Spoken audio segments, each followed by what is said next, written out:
Spotlight is proudly sponsored by HEC Media, St. Louis's home for arts, education, and culture.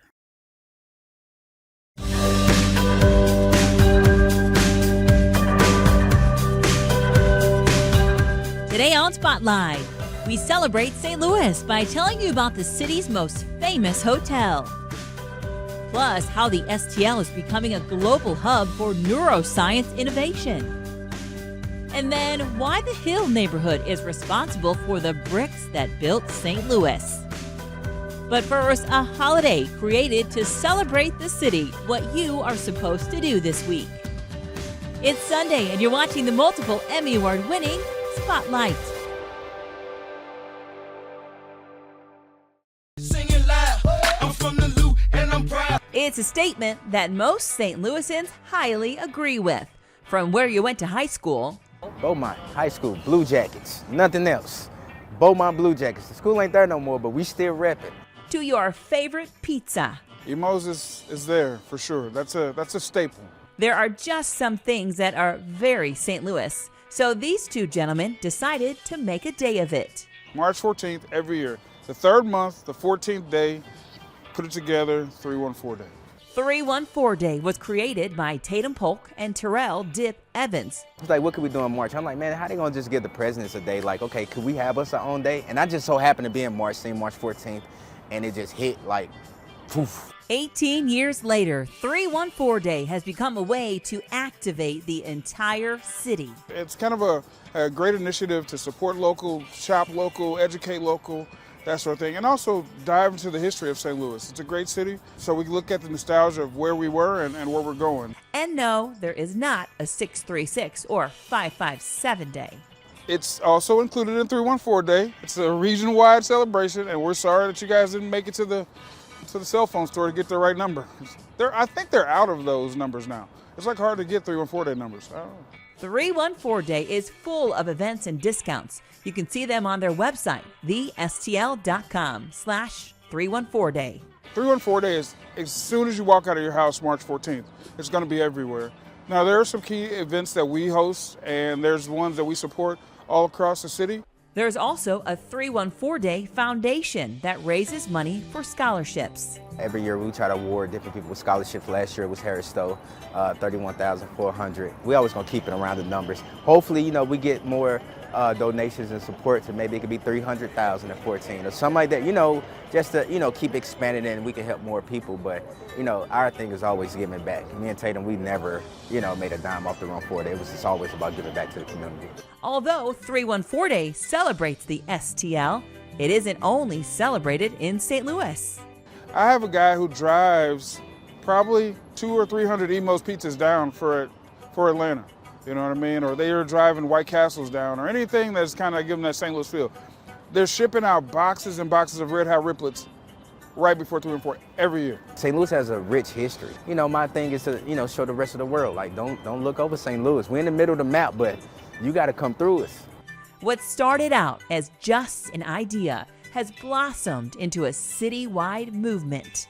It's a very exciting time. It's also a time to kind of sit back and kind of revel in the things that we've done already. You know what I mean? Like we don't want to take that for granted.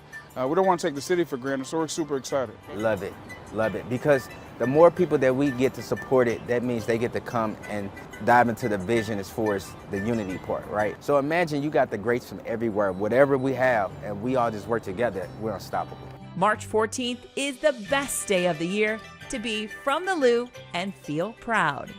Take pride in your city, support each other. That day, we don't look at each other as far as skin color, as far as status, as far as race, as far as anything. You should, if that person got on a St. Louis fitted or a Blues jersey, that's family, right? That's St. Louis family. That's one thing that unites us all. For more St. Louis stories, subscribe to the HEC YouTube channel, Spotlight STL from HEC Media. Planning a convention for 200 or 2,000? Come to the Chase, Park Plaza in St. Louis. Hotels are mostly for out-of-towners, but for the past 100 years, the Chase Hotel, a beacon of hospitality in the center of the country, has also held a storied place at the center of life in St. Louis. I think the Chase is St. Louis. In 1922, at the corner of Kings Highway and Lindell, a local developer named Chase Ullman built an elaborate hotel and modestly named it after himself. 7 years later, a competing hotel called the Park Plaza was built next to the Chase.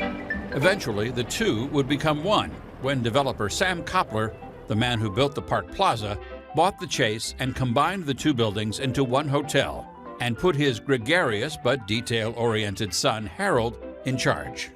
He would actually measure the cheesecakes with a tape measure to make sure that they were high enough in the window display. He was a real hands-on manager. He knew all the employees on a first-name basis and considered them all family. Harold Koppler turned the hotel into a destination of its own, as welcoming to locals as it was to travelers, giving birth to the slogan, "The Chase is the place." Years later, when the Park Plaza side of the hotel was turned into apartments, some St. Louisans became permanent guests. I always loved hotels, and this was my favorite. Jim Espy has lived here twice, the first time while he was a student at St. Louis University. The hotel was a different place back then. It was still magical, still wonderful. The neighborhood was evolving. We didn't have heat all the time. The air conditioning didn't work perfectly, but it was still wonderful. There were great people living here, and I loved it. Under the Koppler family's ownership, the Chase Park Plaza became a city within a city, featuring a wide variety of restaurants and lounges. But the real hotspot was the Chase Club, which brought in some of the biggest names in show business. Among the famous guests who stayed at the Chase Park Plaza were Mick Jagger, Hugh Hefner, and Elvis, Dean Martin, Jerry Lewis, and Jerry Lee Lewis. Visiting baseball teams almost always stayed at the Chase, as did several U.S. presidents. A few visitors never left. I don't believe in ghosts, but there's a very well-known car dealer.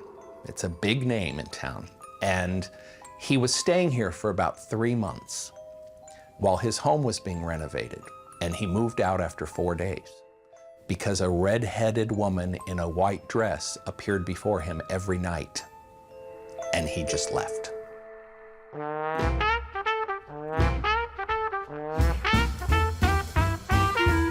Wonderful memories, wonderful memories. Jeannie Venn was the hotel's chief concierge for 30 years. She knows all the secrets and all the stories, like what happened the night Jerry Lee Lewis was scheduled to play at the hotel's New Year's Eve party. Jerry Lee Lewis had married his cousin, who was 14 years old, and it was a sold-out New Year's Eve. The room was packed. And the lobby was filled with sheriffs and policemen and law enforcement people of all kinds. They let him finish the show, and they discreetly took him away in handcuffs.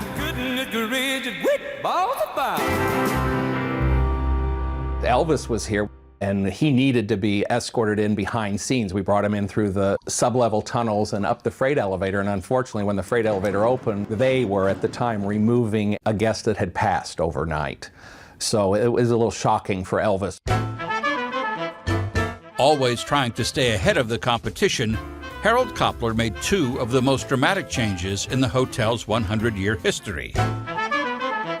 He added a swanky pool where the original entrance used to be, and in 1957 he added the Coruscant Ballroom, and at the back of the ballroom he added a television station, KPLR Channel 11, a combination that led to the birth of a legendary television program called Wrestling at the Chase. He just had a real vision for the future and had all these wild ideas. And most of them were just crazy and never panned out, but some of them were game changer type ideas. But by the 1980s, new competition and old age were slowly nudging the Chase into a death spiral. The Kopplers sold it, and the new owners kind of let it go, let it slip. It was sad. It was really sad. In 1989, the hotel closed and sat vacant for 10 years. until new owners and a $100 million renovation brought the Chase back to life. In 2017, Sonesta Hotels bought the Chase Park Plaza and spent tens of millions more updating it to the high design standards of its Royal Sonesta brand. It is the crown jewel of the Central West End and the Grand Dame of the city of St. Louis, and we want to continue being part of the history and of the people of St. Louis. There were plenty of times over the past 100 years when it seemed like St. Louisans would have to start saying the Chase was the place. But people who believed it was too precious to lose did what had to be done over and over again to keep the Chase Park Plaza from becoming the Heartbreak Hotel. There are new people making their own memories now. I hope it goes on for at least another 100 years. The Chase is the place. It is and it always has been. We all love it.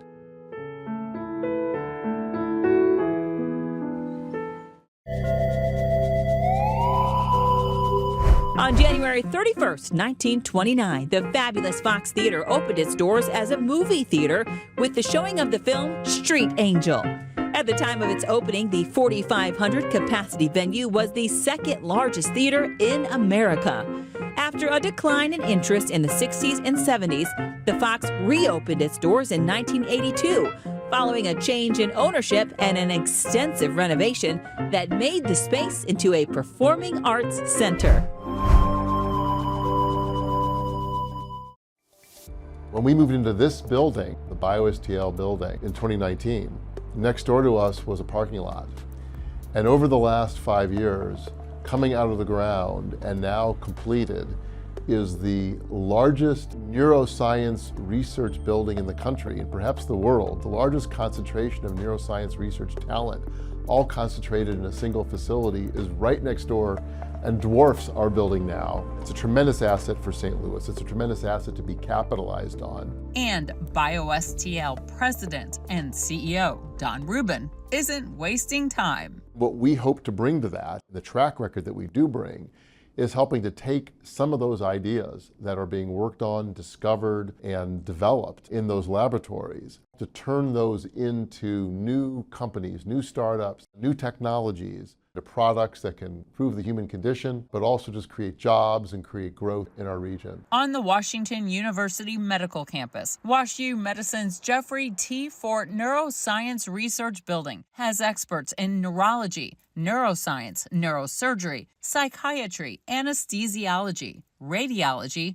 genetics, and developmental biology. Among areas of study, brain tumor biology, psychiatric illness, pain, and neurodegenerative diseases such as Alzheimer's, Parkinson's, and Huntington's diseases. Our expertise, developed over the last 2 decades, is in developing an ecosystem that's made up of startups and capital and people and public policy and global connectedness, the physical spaces, all the mosaic that has to come together to create an innovation economy. We've been doing that now for over 2 decades in biomedical sciences, in healthcare, and in agriculture technology.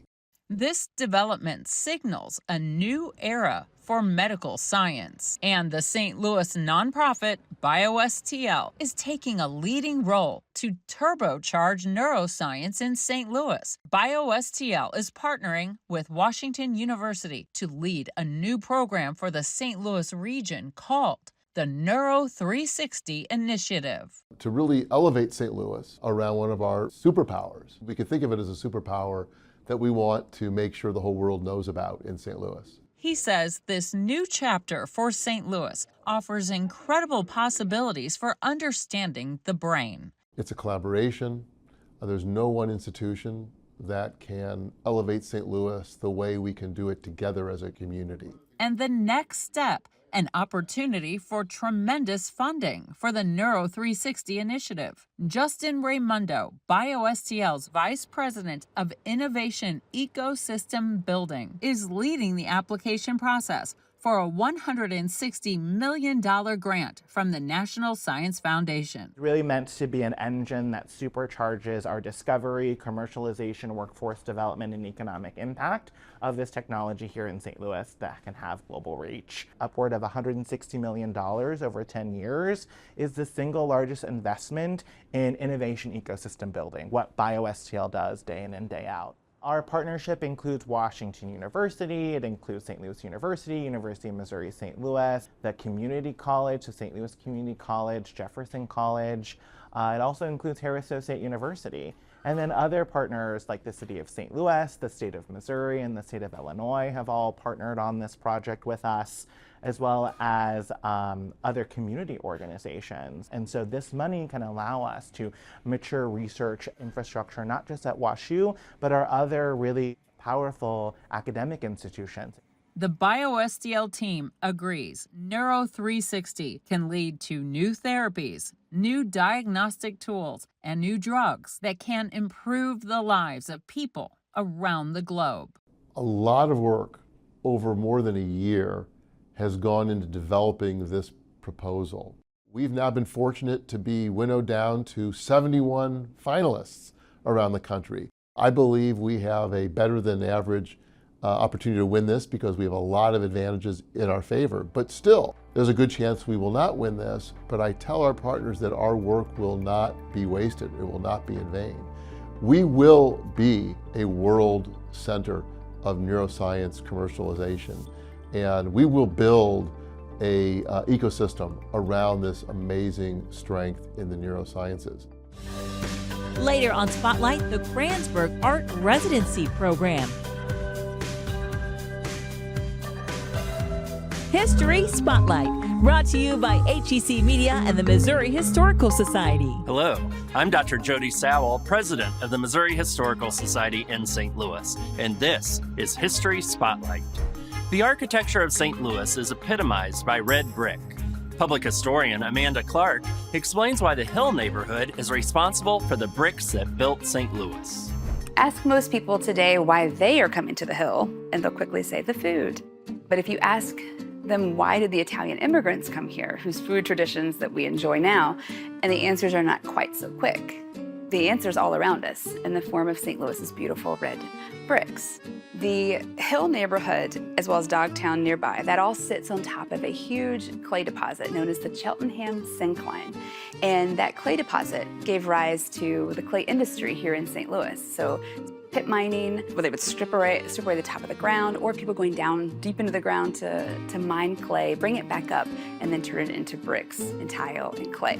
The Hill neighborhood, bound by Kings Highway, Hampton, Southwest, and Manchester Road, was originally known as Fairmont Heights. And Fairmont Heights was a community of mostly Germans and African Americans that had settled there to work in the clay mines and brick-making factories nearby. In the late 19th century, you start to see a wave of Northern Italian immigrants that move into the area, starting to work in those jobs. And at first, it's mostly men living in boarding houses and makeshift housing. Over time, though, they start to bring family members to the area. They build churches, they build schools, they build permanent homes, and an Italian immigrant community starts to form. That same exact thing is happening not too far away, just to the north in the Dogtown neighborhood. Irish immigrants were moving to the area, working in the clay mines and creating community there. Work could be found not just in the clay pits and the clay mines, but also in the brick-making factories that were all along Manchester Road. And these places were making high-quality bricks, clay tiles, clay pipes that were not just being used in St. Louis, but shipped out everywhere. And this was a huge industry that would sustain the area well into the early 20th century. There's still a few clues left on the landscape to this not-so-distant past. One is Barra Park. Barra Park now has soccer fields and a playground, but originally that was Laclede Christie Mine number 7. So you see that physical space left in the built environment. Also, you have businesses like Volpe Foods, right? They've been a staple on the Hill since 1902, but they got that early success because they were making these small sausages that were perfect for the miners to put in their pockets and take down into the mines. So when you head to the Hill to enjoy their famous food, say a little thanks to those immigrants that came before and pulled that clay out of the ground and built up this beautiful city of St. Louis. Next week on History Spotlight, the original plans for the arch and why we should be even more thankful for what stands on the riverfront today. To learn more about the Missouri Historical Society, visit mohistory.org. HEC Media. Recognized, celebrated, honored time and again for excellence in the industry. HEC Media has been bringing home the hardware for over a decade. Arts and education to author talks, magazine shows and documentaries, individual craft achievements to overall excellence. Find all of the award-winning content at hecmedia.org. You can find the stories featured in today's show along with past episodes and more at hecmedia.org/spotlight. After I got out of the Navy, I went to college for biology, and I picked up woodcutting, and I just loved the process of it and just like how meditative it is. The work that I plan on doing and completing under the Kranzberg Residency, I would call it a celebration and an exploration of diversity in green spaces. The Kranzberg Arts Foundation's residency program intentionally selects musicians, writers, and visual artists like printmaker Norman Spencer, whose work will have an engaging and lasting impact on the St. Louis community. I love hiking and kayaking and just exploring green spaces, and I didn't get into that until I was an adult. My family wasn't really into it, and when I asked them, they basically said that it wasn't the place for Black people to be, natural spaces. I think it's important to show that that's not, that the past isn't necessarily the present, that it is a place for everyone.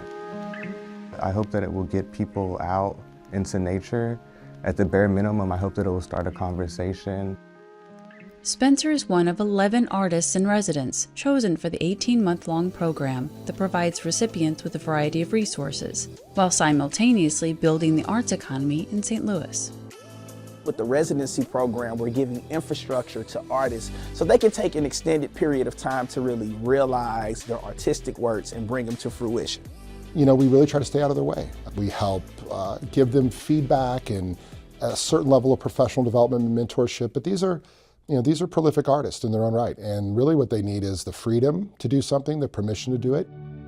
For 2021 resident Catherine Dudley Rose, the opportunity couldn't have come at a better time. After gaining some hard-earned traction in the film industry, COVID threatened to stall her momentum. I had just finished my first feature film that had been on the festival circuit, and then I had a theatrical release at the end of 2019. Just sort of trying to get the next projects going was a little scary and sad in many ways, right, in 2020. So I'm so thankful for the residency. I mean, it really, really did provide a lifeline for me. I feel like being able to have this place to come to that was safe and arts-based is just, it's invaluable. I was really excited about the opportunity to also experiment. I felt like there was a little bit of a support system underneath that for me to be able to get innovative.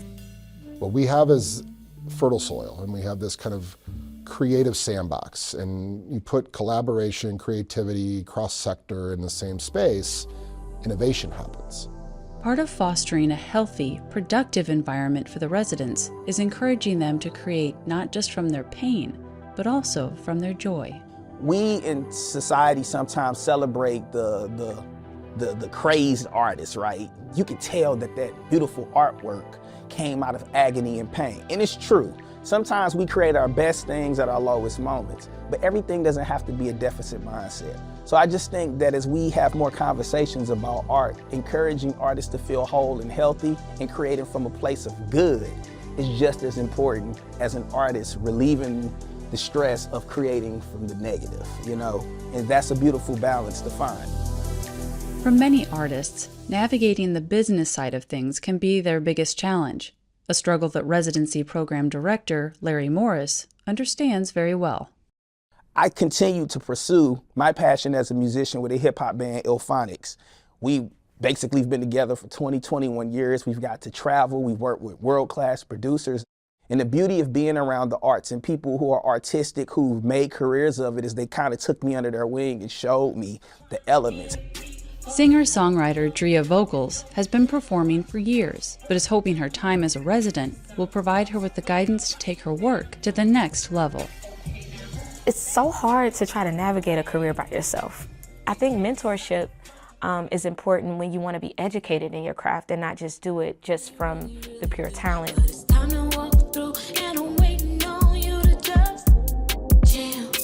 But the reality is, you have to see yourself as a brand and a business. And you have to treat your art the same way. Knowing how to go in a room and discuss the deals, making the right connections and networking with the right people. What we want to see is artists control the economy around their art. We want to see them have upward mobility and generational upward mobility. And it's not just enough to put someone on a stage or put someone on a wall, right? You actually have to help them build a career. I'm really excited to participate in this residency because I feel it will give me the structure and the audience that I've been looking for. Having access to little rehearsal spaces, infrastructure, shops, that is huge to take what I do from page to a stage. But then after once it's on stage, having audiences, marketing teams, having that support to get the voice out there is also huge, because if you build it and they don't know that you're there, they won't come. After working for years in New York and LA, writer, actor, and producer Cameron Jamar decided to return home to St. Louis with Soul Siren Playhouse, his theater company that strives to heighten social consciousness while inspiring and entertaining. All the artists that come into our spaces, they're just driven to do something for the community. And in our scoring rubric, St. Louis connectedness and community benefits are such a big part of it. It's weighted that way. So you see a lot of artists that not just want to insulate themselves and work, they actually want to collaborate and connect and contribute. St. Louis means so much to me. I'm born and raised here, and it has changed a lot. I think that what's most important for St. Louis is having positive energy and positive people to be a beacon of light. I really do believe that what we see and what we are around affects us and affects how we create. It affects the lives that we create for ourselves. I want to be a part of the light that shines here in St. Louis and from St. Louis. Commitment to St. Louis is huge for us. We're really big on retaining our artists. We want them to stay here. We want you to feel that this is home. We want people to see the vision and the possibilities here. The community here is absolutely astounding. So much support, so much love, so much camaraderie. St. Louis has cultural value beyond belief, and the crazy thing is we're just getting started.